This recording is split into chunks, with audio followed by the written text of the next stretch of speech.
Hello friends, welcome back to my channel. आपकी simulated rank out हो चुकी हैं। आप अपने पोर्टल पे सिमुलेटेड रैंक देख सकते हैं और जिन्होंने सिमुलेटेड रैंक देख ली हैं उनकी बहुत कम रैंक आई हैं।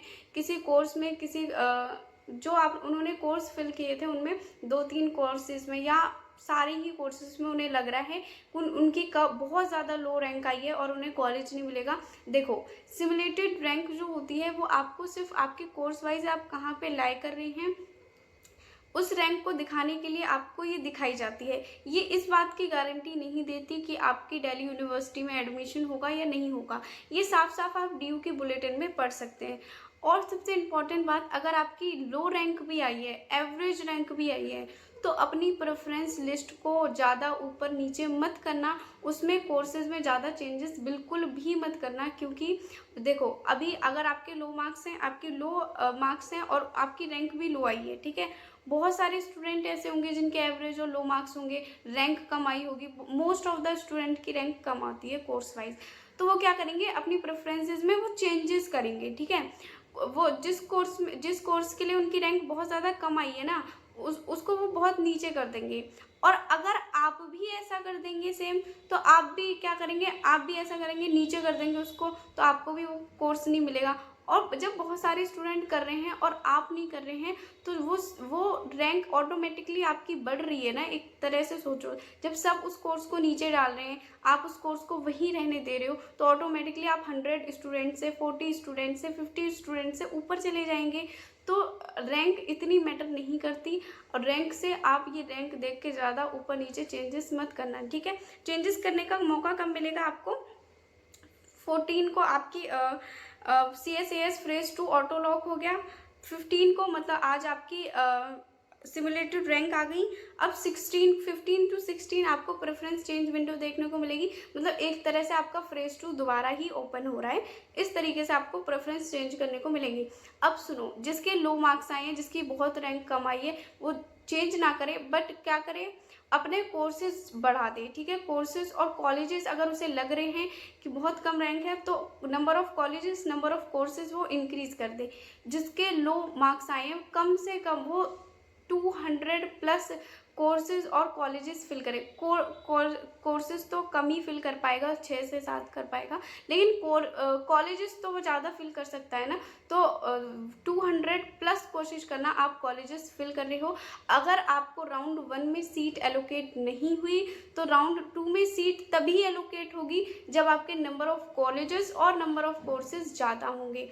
इस बात को समझ लेना। कोई बच्चा है, जैसे 19 को पहले सीट एलोकेशन होगी, ठीक है। पहले आपको पता चलेगा कि आपको कोई कॉलेज या कोई कोर्स मिला या नहीं मिला 19 जुलाई को, ठीक है।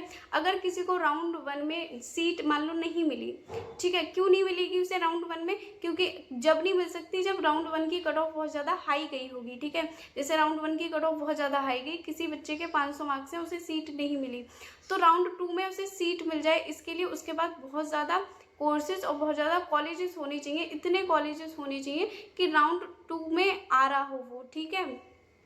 अगर किसी बच्चे ने 30 मान लो प्रेफरेंस भरी, सिर्फ 30 प्रेफरेंस और 30 कॉलेजेस ही भरे उसने, और उसे राउंड 1 में सीट नहीं मिली, और फिर वो सोच रहा है उसे राउंड 2 में मिलेगी, राउंड 2 में उसे मिल ही जाएगी कोई, तो राउंड 2 में भी नहीं मिलेगी। जब उसे फर्स्ट से 30 प्रेफरेंस में सिर्फ राउंड 1 की कट ऑफ इतनी हाई गई होगी कि उसे 1 से 30 में एडमिशन नहीं मिला, तो राउंड 2 की कट ऑफ में बहुत सारे स्टूडेंट्स होंगे बाकी बचे हुए, तो काफ़ी ज़्यादा चांसेस है उसे नहीं मिले कॉलेज। तो मैं यही कह रही हूँ, सिमुलेटेड रैंक देखने के बाद आप ज़्यादा कोर्सेज ऊपर नीचे मत करना अपनी प्रेफरेंस में। बस आप नीचे क्या करना, बॉटम में और ऐड कर देना 10 प्लस कोर्सेज कॉलेजेस और ऐड कर देना लास्ट में, नीचे में, ठीक है। बाकी ज़्यादा चेंजेस आप मत करना। बाकी आप कमेंट कर देना कि आपने जो फेवरेट आपका ड्रीम कोर्स है उसके लिए आपकी रैंक क्या आई है। उसके हिसाब से मैं बता पा रही हूँगी आपको कि क्या और सोल्यूशन हो सकता है, कितनी प्रेफरेंस एटलीस्ट आपको ऐड करनी चाहिए या ऐड नहीं करनी चाहिए।